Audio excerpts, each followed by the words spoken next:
Hey guys, how we doing? It is NFL Draft Week.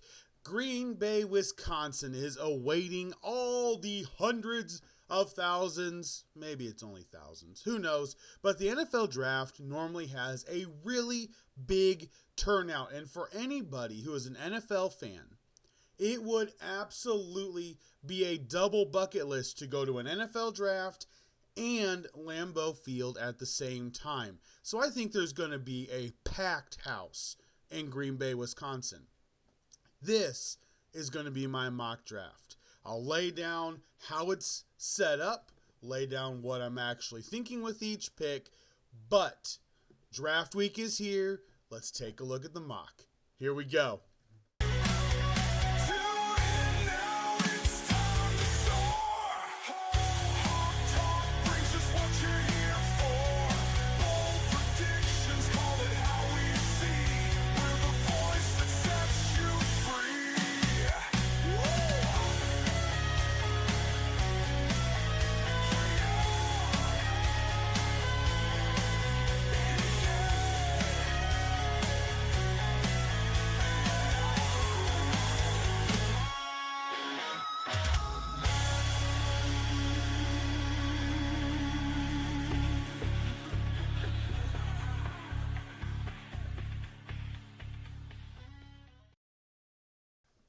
All right, guys, Monday morning of NFL Draft Week. For you guys, it is Monday evening watching this. This is going to be a two-part podcast. Today, we are going to do picks 1 through 15. Tomorrow, we're going to do picks 16 through 32. So here's how I've set this up. I don't feel good about predicting the draft this year. A buddy and I last year ran through the draft multiple times before the draft actually happened. And I got, hang on, let me look. Of all the picks last year, I got 22 out of 32 right. So, honestly, for an NFL mock draft, pretty dang good. I don't have nearly as high of a hope this year. I'll be happy if I even get 50%. I'll be happy if I can get 16. But I decided I'm going to go through this mock draft as who I would pick if I were them based on their current situation, based on what the future holds for them, and what the team really can benefit from. And there will be a couple teams. I'll give you options. I'm not doing trades. Now, if I think they should trade back, I will tell you. I'll tell you at this spot, based off of where they're at, I think they should trade back. I will do that. But we are basically just going to run straight down, pick 1 through 15, a little bit of analysis on each pick, and we're going to have a little bit of fun. All right, now without further ado, the Tennessee Titans are on the clock. Now I have 5 picks on each one of these slides, so you're going to know the picks ahead of time. And there we go. My top 5. The number 1 pick is Cam Ward. There is no question. His arm talent is much better than Shedeur Sanders. His mobility is much better than Shedeur Sanders. He may not be as accurate. He may have to learn how to layer the throws a little bit more, but he is not Jameis Winston or Anthony Richardson when it comes to throwing the ball. Huge arm. I put him more in the Josh Allen class than I do Anthony Richardson and Jameis Winston.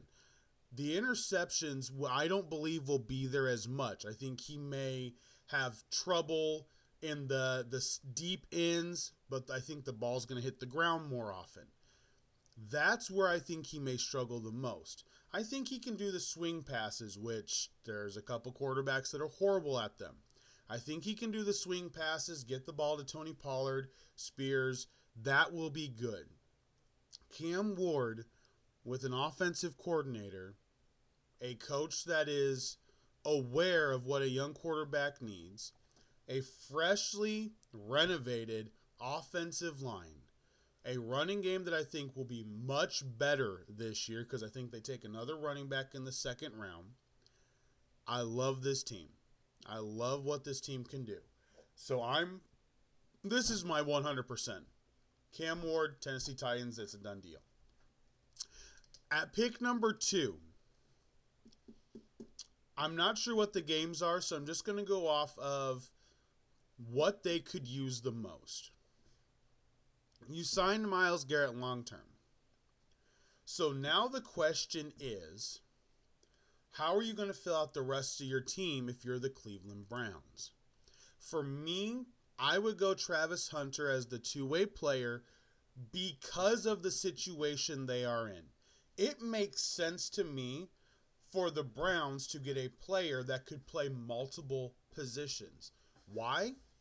Because you need another corner, need a guy that can potentially give you cheaper secondary help for the first 5 years, and a guy that can be the gadget guy in an offense that right now you don't know what it's going to look like. You really have no clue. You don't have a running back, so I still think if they picked Ashton Genty, I will not be shocked. I will not be shocked. They don't have a running back. I would not be shocked if they picked Ashton Genty. But for the Cleveland Browns, due to their situation, my gut feeling is they take Hunter because they want a guy that can help them in multiple areas, which they need. It'll be a little bit of a spark. You've got Myles Garrett on defense. What if you've got Myles Garrett on defense, Travis Hunter at one corner, Denzel Ward at the other? What if Hunter just returns 2 picks for a touchdown? Like, my feeling, you know this, my feeling is he's a better zone corner and he can play zone more when pressure is getting to the quarterback. It fits. Give him 10 plays on offense as gadget plays. Use him as a decoy. End arounds, quick sweeps, touch passes. I like this pick for the Cleveland Browns. Travis Hunter makes sense because it helps them everywhere. All right, at number 3, the Giants. What is happening is that everybody is getting all wrapped up in this is the final year for Dable and Shane. Now, I would say it should be the final year for Shane. Either way, I think he probably should have been fired after losing out on Saquon Barkley, after watching all the Suns, which this goes into, I did my rant on the Hard Knocks earlier in the season last year. But when you see his sons telling him to draft Jaden Daniels, when you see his sons going, you need to get somebody really good, and his kids are going, you got to trade up and get him. And Joe Shane doesn't make the move, and then he's horribly wrong about Saquon Barkley. Joe Shane obviously doesn't actually get it. I thought he did. I thought he was doing okay with his drafting. I mean, Malik Neighbors is going to be a stud receiver as long as he can stay healthy. So it wasn't a bad pick. But you miss out on Saquon Barkley. You're wrong about all your thoughts. I think Shane should have been fired. You guys know I like Dable. Dable will be hired as an offensive coordinator 2 seconds after he's fired. He may even be hired as a head coach, especially for certain places that are like, we need an offensive guy to come in here, and we're actually going to support him, unlike what the Giants organization has done. It's been absolutely dreadful, and they need a quarterback now. They need a quarterback of the future. They cannot wait to try to be horrible this year and expect to get one of the quarterbacks next year. They don't want to be bad. I think they draft Shedeur Sanders now. Russell Wilson's contract is a 1-year, $10 million deal with a bunch of incentives on top of it. Yeah, they signed Jameis Winston. Yeah, they signed Tommy DeVito. They can both be cut in camp. There's no cap with any of them. There is no cap with either one of them. I think the best bet is to draft Shedeur Sanders, and I think he will be better sitting behind Russell Wilson for a little bit. This is a Drake May scenario. To me, this is Drake May with the Patriots last year. Sit behind Jacoby Brissett for 4 games, kind of watch everything, be able to be on the field of an NFL field, NFL speed. You didn't play in the SEC. You played in the Big 12. There's a lot less NFL talent in the Big 12 than there is in the SEC. We know this. You didn't play against schemes that are all that are NFL schemes. Sit on the sideline, stand there next to that offensive coordinator, listen to the play calls being sent in, get caught up mentally, just being able to see the plays happen, going, yeah, this is faster. So you automatically know. Sitting him for 4 games, I think would be perfect for Shedeur Sanders. And then you bench Russell. You have no ties to him after this year. Who cares? If he goes 1-3, you bench him. If he goes 4-0, then it's going to be harder to switch. But he goes 1-3, bench him. Go to Shedeur. Maybe Shedeur will give you a spark. I'm going Shedeur Sanders for the New York Football Giants, which leaves a very dangerous weapon in Mike Vrabel's lap. Abdul Carter, the edge from Penn State. My goodness gracious. This would be fantastic for the Patriots. The offense is slowly setting itself up. The Diggs signing, I liked. Obviously, there's a lot of people that are like, why would you? Listen, it's a veteran presence. Demario Douglas, I think, will really gel with Diggs. It gives a legitimacy to a wide receiver room that didn't have much. They'll draft one in the 2nd or 3rd round. This team offensively will be fine, but they revamped their entire defense. Abdul Carter will be a primary focus for teams when you're playing the Patriots. I think he ends up with 8 to 10 sacks. I don't think he get much more than that based off of the fact I think he's going to be chipped a lot while he learns how everything works. But Abdul Carter, number 4 to the New England Patriots, is a slam dunk. I mean, it's just a slam dunk. There's no other way of putting it. All right. Number 5, and I go back and forth with the Jacksonville Jaguars. I ended on Mason Graham. And why is that? Because now you've got Cam Ward in the division, CJ Stroud, and you've got an Indianapolis Colts team with Shane Steichen that loves the, inside zones from quarterback position. They're not running downhill. What would be better against those 3 offenses than a disruptive defensive tackle? Just flat out disruptive. I think here, I've gone back and forth. Will Johnson was an option. I wondered if they may go wide receiver with McMillan. No. I think defensive tackle. Bust up the inside zone plays. Don't let them run. He is a great pass rushing tackle. He is a great run stopping tackle. I think he is a straight up solid tackle you need on your defense if you're the Jacksonville Jaguars. Your edge rushers need to be able to rush, and I think Mason Graham really fits Jacksonville. I love this pick for Jacksonville. They got a corner. They can get some other players later in the draft. I think they're going to go running back 2nd round. Mason Graham. That's really what I think here. Mason Graham, to me, is the number 1 pick. All right. Pick number 6. Here we go. Pop it on the screen. The Las Vegas Raiders select Ashton Jeanty. One simple reason. Pete Carroll has never been afraid to draft his running backs. And Pete Carroll's best success is with Reggie Bush, Lendale White at USC, and Marshawn Lynch in Seattle. He needs a running back. Ashton Jeanty fits. It will be perfect for him in Vegas, in a dome. Clean running abilities. I love Ashton Jeanty to the Raiders here. I think with the Raiders, he'd be able to challenge Cam Ward for Offensive Rookie of the Year. He'll be used in a plethora of ways. I think this fits them. It's a slam dunk to me. I love this pick for them. They need a running back. They need a difference maker. They got Brock Bowers. They can get another receiver later in the draft. Ashton Jeanty to me is the pick. They don't really need to go offensive lineman, even though they could. I'm taking Jeanty. I'm not letting anybody else steal him. I'm taking Jeanty. Which means at 7, I think Aaron Glenn wants to go get a dominant offensive guard. He wants to get a dominant offensive lineman. He just came from Detroit watching Penei Sewell, Frank Ragnow, Zietler, watching that entire offensive line.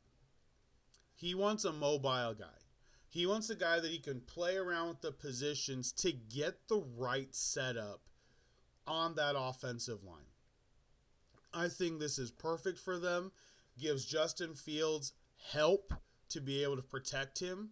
Gives him the opportunity to make one side of the offensive line a lot stronger than the other, which means you can really push that side with rollouts, screens, power runs. Will Campbell to the Jets. They need offensive line help. They got to protect Fields if they're going to judge him properly. This is the thing about the Steelers last year. If you're not going to protect the quarterback, you can't judge him properly. And I've said this so many different times. Like, C.J. Stroud gets pressure. He still looks better than Caleb Williams does. Caleb Williams, for all the circus plays he can make, can he throw from the pocket? And that's what we're going to find out this year. For the Jets, if you're going to judge Justin Fields, and basically it's a one-year deal, they can cut him in the offseason. Get him an offensive lineman, protect him, make the moves you have to make, give him a chance to succeed. You got Garrett Wilson, you got Breece Hall, Braylon Allen, you got weapons. Give him the protection. Which means at number 8, we're going Tedera McMillan. They need a receiver to go opposite of Xavier Legette. I love the pairing with McMillan and Legette. I really love it.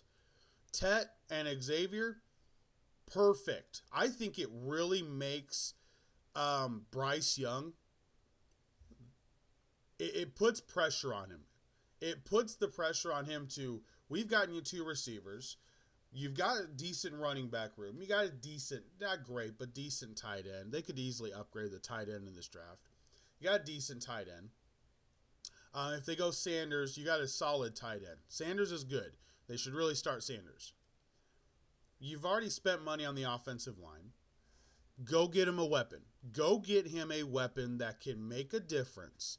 McMillan, this is a clear thing. Canales knows he needs a guy like Mike Evans. That's who McMillan is, compared to. Carolina is a lot more laid back. There's not much pressure. Carolina media, it's just whatever. I think that's actually okay for a guy like McMillan. There's been a lot of questions about different things. I've, told you my feelings on it. It's not the Big 12. It's not the Pac-12. It's the NFL. He'll grow. His skill fits what the Panthers need. At number 9, with the retirement of Ryan, with the retirement of a 30-year-old tackle, I think now the Saints have to draft another offensive lineman. They go with Kelvin Banks Jr. out of Texas. This is a fill-in. This is because Ryan retired, because they've got a hole on that offensive line. They need it to be filled in. Kelvin Banks Jr. is the best pick for this based off of how the draft has gone to this point. I would not draft anybody else right now. You need an offensive lineman. Kellen Moore knows this. Coming from Philly, saw a stout offensive line, which today they extended Cam Jurgens for 4 years. Congratulations to Cam. Kellen Moore knows I need an offensive line. He will draft Kelvin Banks Jr., tackle out of Texas, which means at 10, here's the Chicago Bears, Ryan Poles and Brian Johnson. I think he goes Tyler Warren. I know they have Cole Kmet, but he's going to want to run a lot of 2 tight end looks. You're going to have DJ Moore, Rome Odunze, and then you'll have Tyler Warren and Cole Kmet. I like that. I was really going over this pick. Not going to lie. I was really going over this pick. Would they go defense? Would he draft an offensive lineman in case Darnell Wright doesn't work? Would he go running back? If he doesn't really like Swift and he likes Hampton. Tyler Warren to the Chicago Bears. It works. It just works. Gives them a weapon that they can use everywhere. The multi-tool. This offense can be really dynamic if they draft Tyler Warren. I think Tyler Warren to the Chicago Bears is exactly what they should do. Exactly what they should do. I don't see a reason. There's nobody you need to draft. Outside of maybe if he doesn't like Darnell Wright, which he may not have. He may have watched, these, OTAs and, voluntary things. He may have been like, yeah, that's not going to work at right tackle for us. So they could go Membu from Missouri. They absolutely could. But I think Tyler Warren gives him just that extra utility tool he needs on the offense to give Caleb Williams the best chance to succeed. Now, here we go. Picks number 11 through 15 now. If they're going to balk at Membu, the San Francisco 49ers are going to pick him up. They need offensive line help. Trent Williams isn't going to play forever. They've got to have depth on the offensive line. It's really, really clear. I think that's exactly how they go about it. Membu would be huge for them, and I really think that works, fills a need, gives them, just the guy to be able to play that position for the next 8 years. Armand Membu to the San Francisco 49ers. The Dallas Cowboys then draft Omarion Hampton, stud running back out of North Carolina. Runs hard, runs straight up. I think he really helps the Cowboys offense. They have no running game. It's easily the worst running back room next to Cleveland right now in the NFL. Easily. I would take Omarion Hampton. They should. Do not go defense again here. Get your offense. You only win if you can score points. Yeah, you got to hold them, to some points and hold them down on the point scoreboard, but you got to score to be able to win. Omarion Hampton helps the Cowboys do that. Now, pick number 13, the Dolphins can thank their lucky stars, and this came about because of what happened last week. I feel really solid about this pick now. If Will Johnson's here at 13, the Dolphins take him because of the trade that they're going to probably make with Jalen Ramsey. Now, could they trade up? Yes. Yes. I think they may be able to trade Jalen Ramsey and their number 13 pick to potentially move up if they want any one of the other players. If they want Tyler Warren, which I don't think they would, with Jonnu Smith, but maybe they want Tyler Warren. Maybe they want McMillan. They could be trading Tyreek Hill on draft day, being able to either get a pick or help, trade up. There's options with this. But I think with the Ramsey trade rumors, they're going to get cheaper, trying to shed cap. Will Johnson just makes sense to Miami. And if he can have the career that Patrick Surtain or Terrell Buckley had in Miami, it's going to be a gosh darn good pick. And I love him. I think he's the best pure corner in this draft. I absolutely love Will Johnson. I would 100% pick him right here at number 13. Number 14, my Indianapolis Colts. I hate this pick. I have to lie. I cannot lie. I gotta say the truth. I don't like the fact that I feel like no matter what we do here, it's going to be a forced pick. It's a defense-heavy draft. Our defense is... We spent so much money on it. The Colts spent so much money on it in the offseason with the safety, the corner. I think Jalen Walker, I don't know how this is going to work out. But based off of what they like to do and what Lou does, because Grover Stewart will not be playing on a lot of third downs. I could see them really switching this defense up into a mock 34 into a nickel package on a lot of downs where they'll have Grove come out move Kwity Paye in next to Buckner and have Latu and Jalen on the edge. I like that pass rushing third down front. I really do. Jalen can play outside linebacker. He can. He's more of a 34 outside linebacker, but he can play outside linebacker. In Lou's defense, I think this pick could work. I just don't like it. I'll be honest, I just don't like it. I don't know if it actually fits what... I don't think it helps them. I would trade back. I'd let somebody else that really likes Walker come up, trade up from, 22nd, 23rd, maybe even further back. If the Bills want to get up here, take their first round pick, I'd let a team trade up here. I would trade out of the 14th pick. The Colts are one of the few teams that, because it's not a huge offensive draft, I would trade back multiple times. I don't think there's an offensive lineman worth drafting here at all. I would trade back. 100% would trade back. But Jalen Walker at this position is probably the best pick for them. It just probably is.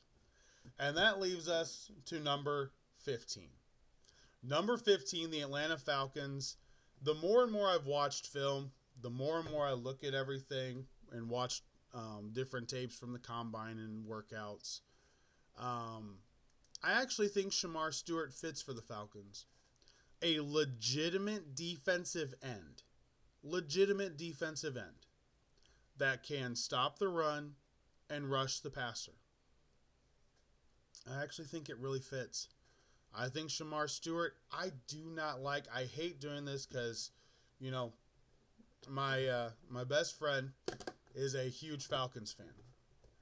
And I hate doing this to him because I'm saying that they're going to draft a guy that has injury issues. And it kills me to do that. It really does. But I think for the Falcons, the potential is there. The potential is too high. And he is a legitimate defensive end. He's not this tweener that you're not sure if he's going to be able to hold up with this and that. He's a legitimate defensive end that can hold up against a right tackle. He could hold up against a right guard. I think he's the pick. I really do. I think he's the pick. So Shamar Stewart, number 15, to the Atlanta Falcons. And there are the first 15 picks.